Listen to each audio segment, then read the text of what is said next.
2023 Toyota RAV4, courtesy of Younger Toyota in Hagerstown, Maryland. For more information on their inventory, please feel free to check out the link in the description box below. And so there are some big changes for the 2023 Toyota RAV4. Not only that, of course, you get the legendary reliability. This one is going to be competing with other SUVs like the Honda CR-V, Mazda CX-50, just to name a couple there. And right now, this is the #1 selling SUV in America. So I think that pretty much says it all right there. So ultimately in this video, we will be testing out and going over everything about this one, from acceleration to braking, steering feel, ride quality, sound system, exhaust clip, all that fun stuff. So having said all of that, what do you guys say? Let's just go ahead and jump right into it. And as always, let's start with pricing. And so there are several different trim levels for the 2023 RAV4. First one being the LE, which actually is the trim we are in today, starting at $27,575, XLE for $29,085, XLE Premium for $31,975, Adventure for $33,770, TRD Off-Road for $37,195, and lastly the Limited starting at $35,880. And so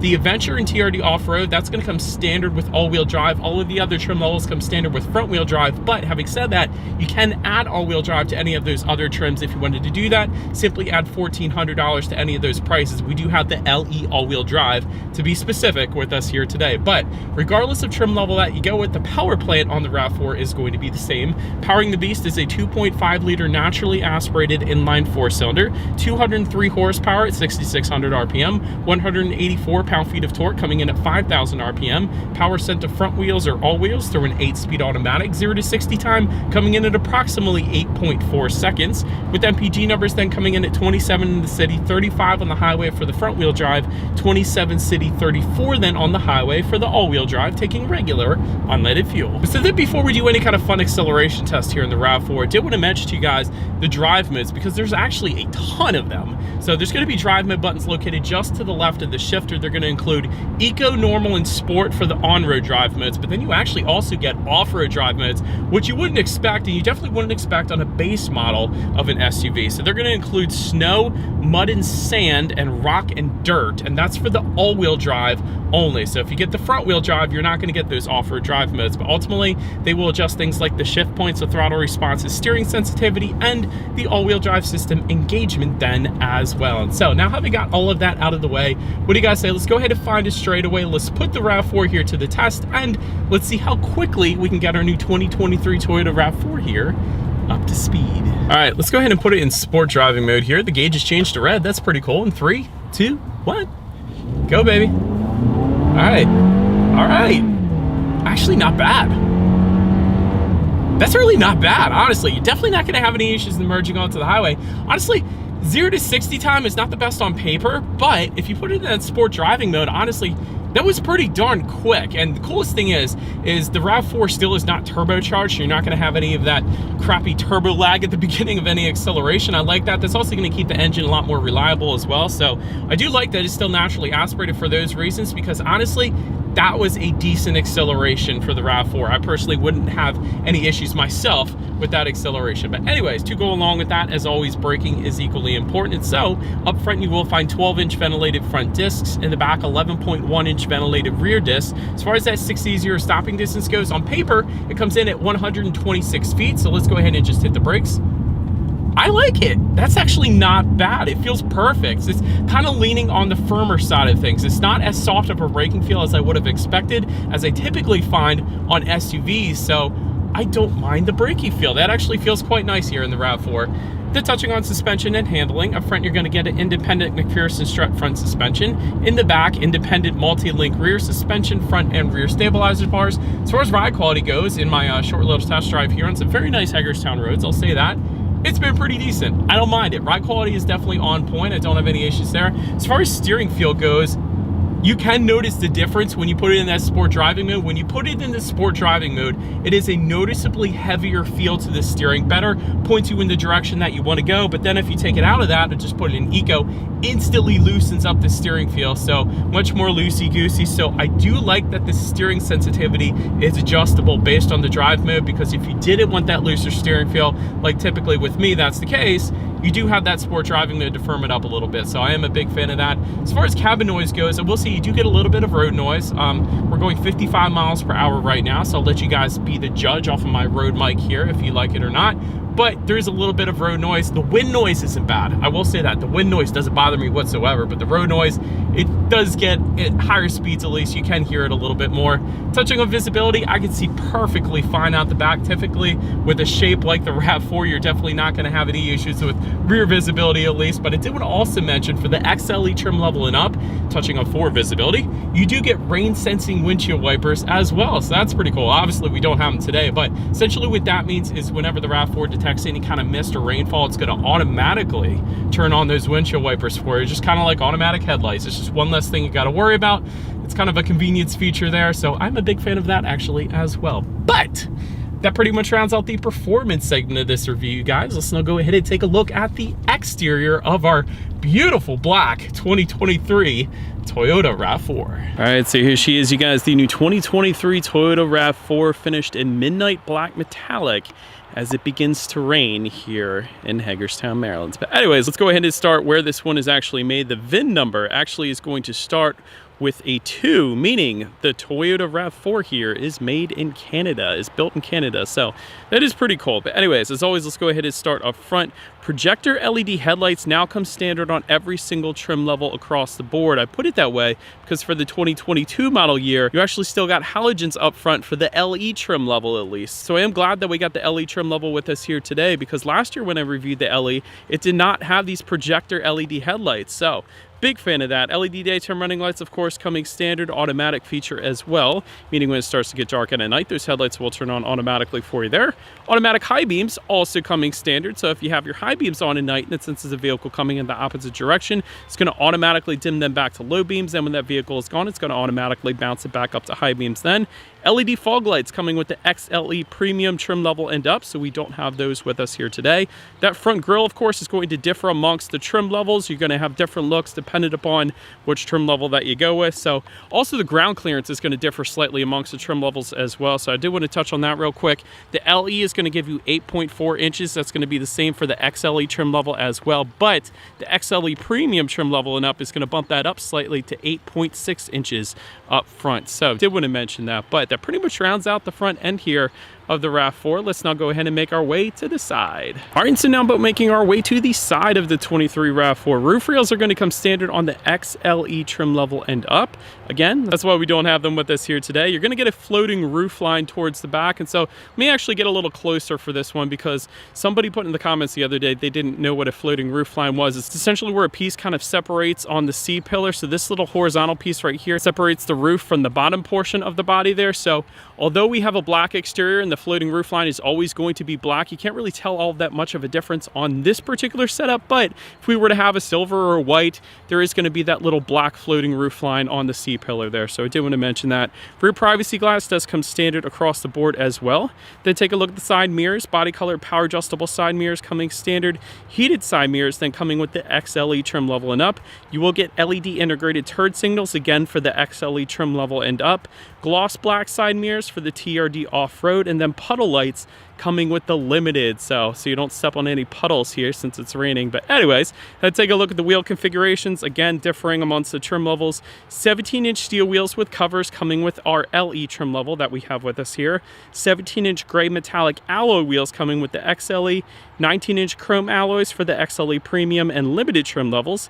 19-inch matte gray alloys for the Adventure, and lastly 18-inch matte black TRD flow formed alloys for the TRD off-road trim levels. So pretty much rounds out the side profile here. Let's now go ahead and make our way to the back. All right, so but now since we are around to the back of the RAV4 here, body colored shark fin antenna found all the way to the top there. Rear spoiler with an integrated brake light, of course, coming standard. Rear window wiper then as well. LED taillights though coming standard for every single trim level across the board. You don't always get that, so I do like that. You also get some trim level badging found on the right hand side of that rear tailgate there as well. Also, it's going to tell you if the RAV4 that you're looking at is equipped with all-wheel drive. Then if you go all the way down to the bottom there, you will find dual exhaust outlets finished in chrome tips. Love this look. Love that they're not tucking it away still like so many other manufacturers are doing right now. So having said that, I do believe you guys know what we have to do next. Is always here is that exhaust clip.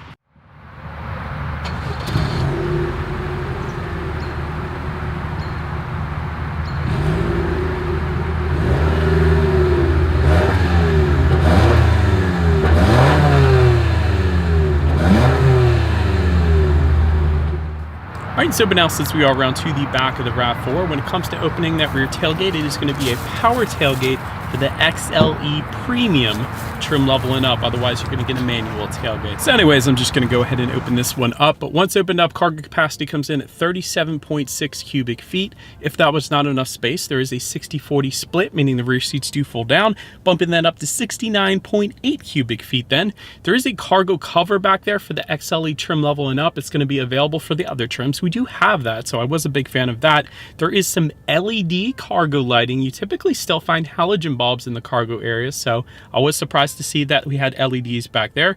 12-volt power outlet's going to be available for the XLE trim level and up. Then if you were to lift up underneath of that cargo floor, you will find a spare tire as opposed to the fix-a-flat. And there was some indented kind of cargo box storage on the right-hand side of that cargo area, and plenty of chrome-plated tie-down anchors back there as well. But so then making our way up to the rear legroom, that is going to come in at 37.8 inches. So for reference, I'm an even 6 feet tall. This is how much space I had back there. 12-volt power outlet is going to come standard for all trim levels across the board. Rear ventilation though, also coming standard for all trim levels across the board. Big fan of that. There is a rear center armrest with cup holders. Once again, all trim levels across the board. Gotta love that. Heated rear seats then coming with the limited trim level, but pretty much rounds out the rear seats. So let's go ahead and make our way up to the front seats here. Manually adjustable cloth seating coming with our LE trim level. Power adjustable front seats with power lumbar for the XLE. Softex upholstery for the XLE Premium trim. You are going to get some orange accents and some orange stitching for that Adventure trim level then. You will find TRD stitching in the headrest for the TRD off-road trim. Then the limited trim is going to add to that heated front seats and an 8-way power adjustable passenger seat then as well. So overall, when it comes to my thoughts of the seat comfort, honestly wasn't that bad. And really Toyota does a pretty darn good job with their seating. Toyota and Lexus, regardless of which trim level that you go with, it's usually pretty darn comfortable. And that's certainly the case. Obviously, if you go with the more adjustments, it's going to be a little bit more comfortable. But even for our LE trim level, I didn't have any issues personally, so no issues there. Then take a look at the steering wheel. Tilt and telescoping will come standard. It will be wrapped in a urethane if you go with the LE or XLE trim level, but then leather wrapped for the XLE Premium trim level and up. Then if you wanted a heated steering wheel, that is going to be optional on the XLE trim level and up, but it doesn't come standard on any particular trim level, so did want to mention that. But anyways, let's go ahead and make our way to the startup here. I'm going to start by showing you guys the key here. Typical Toyota key. You got your Toyota logo on the one side, then when you flip it over, lock and unlock. But I do want to mention it is keyless entry with the push button start if you go with the XLE trim level and up. Otherwise, you're going to get your traditional turnkey start, which is what we have today. So in our case, all I'm going to do here is simply put my foot on the brake and turn the key. And so once started up here, gauges have changed a little bit compared to the 2022 model year. So I like this because before you had a 4.2-inch digital screen in the center, but now you have a 7-inch digital screen for every single trim level across the board, unless you go with the limited, and then you get a 12.3-inch digital gauge cluster. So the fact that a digital gauge cluster is now available on the RAV4, I love that. And every single other trim level is going to get the 7-inch screen that you're currently looking at right now, which is going to give you your driving modes. And of course, it's actually going to change the color up there dependent upon the drive mode that you put in. So if you put it in Eco, it's going to be green. If you put it in Sport, it's going to be red. If you put it in Normal, it's going to be gray. So I do like that. And there's a digital speedometer up there. A tachometer is going to be on your left, fuel information on your right. It gives you your outside temperature and how many miles you have left until you hit empty, trip A, trip B, actually time of the day as well. So pretty much everything you could possibly want on the digital portion of the gauges. So I am a fan of that. That was one of the changes for 2023 yet again. But then making our way to overall interior quality, there's a power moonroof coming with the XLE Premium trim level and up. Overhead sunglass holder is going to come standard across the board. LED interior lighting, yet again, for all trim levels across the board. Even in today, you don't get LED interior lighting typically standard on other manufacturers out there. This is usually upper trim level kind of thing. It's usually halogen bulbs. So I do like that the LEDs are standard yet again. HomeLink controls are going to be optional. Dual zone climate control coming with the XLE trim level and up. Wireless phone charger, again, is going to be optional. One of the things I thought was pretty cool is you do get a little bit of storage just above the passenger side glove box, although I do wish it would have been rubberized storage because it is just a plastic there, but still, I like that it's there. There is some plastic storage just in front of the shifter as well. USB charging port, 12-volt power outlet to go along with that. Electromechanical parking brake just to the left of the shifter. Got your dual cup holders behind the shifter and within the center armrest. There's a decent amount of storage there. A couple phone charging ports within that as well. So overall, interior quality is definitely finished on the basic side of things. Personally, I don't mind it, but yeah, it's definitely on the basic side, so I'll just put it that way. Now let's go ahead and make our way to the infotainment screen, because again, this is new for 2023. Both screens actually are going to be new for 2023. So 8-inch color touchscreen display is going to come standard on the LE, XLE, XLE Premium, and Adventure trims. However, if you were to go with that TRD Off-Road or Limited trim, you will get a 10.5-inch color touchscreen display. So it's going to be bigger than what you're currently looking at right now. But Bluetooth and audio streaming will come standard. Wireless, Apple CarPlay, and Android Auto. So big fan of that as well. You can check out your driving statistics up there if you wanted to, along with your radio information. And so when it comes to the sound systems, there's two of them. One is going to be a 6-speaker sound system. That's going to come standard for all trim levels, but the limited trim level is going to give you an 11-speaker JBL sound system with an external amp and a subwoofer as well. So we do have the 6-speaker sound system with us here today. So what do you guys say? Let's go ahead and turn on the radio, see what we got playing today, and let's test out the clarity of this one. It's actually not bad. I would say it's above average for a 6-speaker sound system. So typically 6-speaker sound systems just suck, but that one wasn't bad. Again, a little bit above average, so I don't think I would have any trouble with that. So anyways, JBL obviously is going to be better. But last thing I want to mention to you guys on the infotainment screen is when you do put the RAV4 in reverse, you will find a rear view camera coming standard across the board, letting you know what is behind you, which is always going to lead us into safety. And so let me first start by saying IIHS top safety pick, which is a very good start right there. Front side curtain airbags do come standard. Driver's knee airbag up front as well, but also a front passenger seat cushion airbag. That's one that typically doesn't come standard on other manufacturers. In the back, you're gonna have latch, aka lower anchors to tethers for children for the rear car seats, rear child door locks, tire pressure monitoring system, but also coming standard. This is new for 2023, by the way, Toyota Safety Sense 2.5. And so this is going to include a pre-collision system with pedestrian detection, dynamic radar cruise control, lane departure alert with steering assist, lane tracing assist, and roadside recognition then as well. Then if you were to go with the XLE trim level and up, it's going to add to that a blind spot monitoring system with rear cross traffic alert. Then the Limited is going to add to that front and rear parking sensors. And so when it comes to my final thoughts here of the 2023 RAV4, standard safety is pretty darn good, so definitely a big fan of that.